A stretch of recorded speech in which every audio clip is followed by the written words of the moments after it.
Soy originario de Chile, de una colonia cerca a la capital.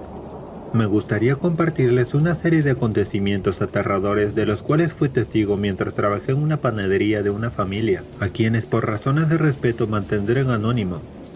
Es una tradición en ese lugar fabricar la marroqueta. Tomé ese empleo siendo muy joven, pues la situación en mi familia así lo apremiaba. Somos de clase baja. Mi padre abandonó a mi madre cuando mis hermanos y yo éramos muy pequeños. Los dueños de la panadería eran vecinos nuestros. Siempre buenas personas. Aun cuando yo no laboraba con ellos, solían regalarle pan a mi mamá. También algunas veces nos apoyaban con algo de azúcar o sal. En cuanto yo tuve edad, comencé a ayudarles en lo que se pudiera. Duré mucho tiempo trabajando con ellos, tiempo en el que jamás presencié nada paranormal. Hasta el día en que una hermana mayor del dueño, quien era mi patrón, se fue a vivir a un departamento que se encontraba justo arriba del negocio. A partir de ese día todas las cosas cambiaron. Es curioso, yo jamás conocía ese departamento por dentro. Por respeto no me gusta andar husmeando en casas ajenas. Para mi mala suerte al final me tocaría conocer ese lugar. Todo empezó con cositas raras. Cuando nos tocaba trabajar en la madrugada, escuchábamos voces extrañas que provenían de la campana de extracción del horno. Al principio solo las escuché yo, después comenzó a escucharlas mi patrón, quien resolvió cubrir el ruido con música, así que subía el volumen de la radio. Pasaron unas cuantas semanas hasta que volvimos a presenciar algo extraño. Ocurrió lo mismo, justo a las 3 de la mañana, se escucharon las aterradoras voces. De nuevo le subimos al volumen de la música y continuamos trabajando. Entonces, para nuestra sorpresa, la radio se bajó el volumen por sí solo. Aparte comenzó a cambiarse de estación, así que decidimos desconectarla. Pasaron los días y conocí a la hermana del patrón. Era una mujer de baja estatura y piel oscura que actuaba de manera extraña. Como podía a veces hablarte amablemente, como podía hacerlo de manera golpeada. Aparte actuaba de una manera errática. Incluso mi patrón y su esposa me aconsejaron que no le hiciera confianza. Así lo hice, sin embargo era inevitable verla casi a diario, pues tenía por costumbre sentarse en la banqueta afuera del expendio de pan. Noté que siempre llegaban personas a visitarle. Al poco tiempo me enteré por una vecina que vende desayunos justo al lado de la panadería de que esa mujer se dedicaba a la brujería, por lo que siempre recibía personas que iban a pedirle trabajos, como amarres o adivinación. Sinceramente, en aquel entonces todo me parecía algo ridículo. Pensaba que ese tipo de prácticas solo eran productos de la sugestión. Con el tiempo descubrí que la realidad era otra, y sobre todo que el problema con esa señora era mayor al de esos trabajos menores. Pasó el tiempo y el trabajo aumentó, a tal punto que nos vimos en la necesidad de hacer turnos dobles. Como pueden adivinar, los turnos nocturnos nadie quería agarrarlos, ni siquiera yo, y para mi mala suerte 2 empleados renunciaron, así que no pude elegir, tuve que trabajar de noche. Para animarme, el patrón hizo turnos conmigo cada tercer día. En uno de sus turnos nos tocó ver de la nada que la cortina que cubre la habitación de fermentación se abrió por sí sola. Sé que pueden pensar que quizá el aire pudo haberlo abierto. Eso sería posible si la cortina se hubiera abierto hacia afuera.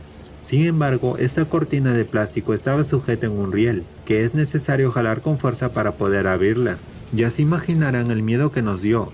Nos costó trabajo salir del cuarto. Las demás noches nos tocaba ver sombras que pasaban, o escuchar que nos hablaban desde la campana del horno. Cada día empeoraban los fenómenos que experimentábamos y no solo los empleados. Algunos vecinos me contaron en confianza que a veces escuchaban sonidos horribles.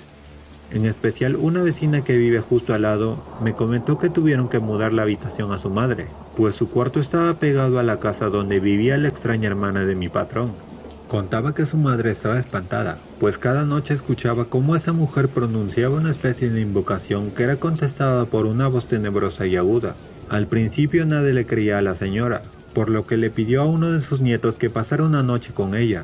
El nieto de la señora también escuchó ese espantoso espectáculo. Por cierto que el muchacho resultó más miedoso que la abuela, pues salió corriendo apenas escuchó unos minutos de ese infernal diálogo. La vecina terminó su relato sugiriendo que hablara con el patrón, pues consideraba que ese tipo de cosas solo acarrean desgracias, y yo le dije que intentaría contarle al patrón. No encontraba cómo contarle a mi jefe todo lo que la vecina me platicó. Por suerte no hubo necesidad de que yo le contara. Pues un día durante el trabajo, él me contó la misma historia con ciertos detalles que no escuché de la boca de la vecina. Según él me dijo que otra persona le platicó que escuchó cómo su hermana invocaba a un tal Mefistófeles, seguido de una lista de personas a las que maldecía y deseaba la muerte. Lo que más le aterró a la vecina fue que de entre esa lista de nombres identificó el nombre de su propio hijo. Una vez que terminó el patrón de contar los hechos que le dijo la vecina, yo le platiqué lo que me contó la vecina. Él me escuchó sin interrumpirme. Al final me dijo que necesitaba afrontar a su hermana. Pasarían alrededor de 15 días, cuando una serie de desgracias ocurrieron entre la familia de mi patrón. Uno de sus hermanos tuvo un accidente en motocicleta, a él le robaron un auto, lo mismo que a uno de sus sobrinos que también trabajaba con nosotros. Y el peor de todo fue el hijo de la vecina, que tuvo un accidente grave en auto. Tan mal estaba el joven que se encontraba en terapia intensiva. El estrés que provocó esa serie de acontecimientos en el patrón fue tal que terminó por orillarlo a la bebida. En cierta ocasión bebió de más y en un arrebato de ira subió las escaleras hasta la casa de su hermana. Llamó con furia a la puerta y comenzó a intercambiar palabras. El patrón le acusaba de ocasionar la desgracia en su familia. Al final el jefe se fue muy enojado a su casa, lo mismo que hicimos todos. Ese día, después de la confrontación de mi jefe con su hermana, me fui temprano a mi casa a dormir. No habré durado durmiendo ni media hora cuando recibí unas llamadas de unos sobrinos del patrón. Contesté adormilado y no le entendía muy bien lo que me decía. Se escuchaba asustado. Solo le entendía que la panadería se quemaba. La adrenalina se disparó en mi sangre, por lo que me levanté de golpe y salí corriendo hasta la panadería. Apenas di la vuelta a la esquina vi el humo. Yo esperaba ver la construcción cayéndose en pedazos, pero no. De hecho, solo se incendiaba el departamento de la hermana. Apenas llegué, tomé uno de los 3 extintores del negocio. Subí corriendo las escaleras. Arriba ya casi terminaban de sofocar el fuego el muchacho que me llamó y la esposa del jefe. La hermana del patrón estaba en un estado frenético. Su imagen me parecía muy grotesca, pues iba atrevida solo por un traje hecho de una tela de esas con las que suelen revestir el fondo de los muebles. Llevaba también un sombrero hecho del mismo material. La esposa del patrón se encontraba en la entrada de una habitación, donde me dijeron se inició el fuego. Me miró y me dijo, mejor ni entres. No hubo manera en que lo hiciera, pues para ese momento ya estaban llegando los bomberos, quienes de inmediato investigaron el origen del fuego, a lo que la hermana del jefe juraba que la causa fue un cortocircuito, cosa que apenas entraron a la habitación donde se inició el fuego se aseguró de que no fue así. El cuarto estaba hecho un asco, todo chamuscado y lleno de basura, velas de todos los colores con incrustaciones de piedras formando símbolos extraños. Y coronando el oscuro escenario se encontraba un altar y sobre él una estatua con la forma del demonio. Los bomberos nos tomaron declaraciones y nos dijeron que probablemente el incendio fue ocasionado por una de esas velas, que al caer al suelo prendió toda la basura. Una vez que se fueron nos tocó a nosotros limpiar. Sacamos un montón de fotografías que no se alcanzaron a quemar, cada una llevaba una petición. Realmente no quisimos indagar mucho, todo eso nos parecía aterrador. ¿Quién sabe cuántas cosas más habría en ese cuarto? Después del incendio la actividad paranormal se desbordó. Los fenómenos no se presentaban solamente en la noche, sino también durante el día. Ya se podrán imaginar la escasez de personal que siempre hay en el negocio. Yo dejé de trabajar, no por miedo, sino porque al culminar mis estudios se me abrieron nuevas oportunidades de trabajo.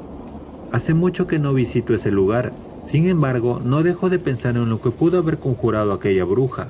O quién sabe, quizás el incendio anuló todas esas maldiciones. Yo pienso que sí, pues hasta la fecha no me he enterado de que algo malo haya pasado en esa familia.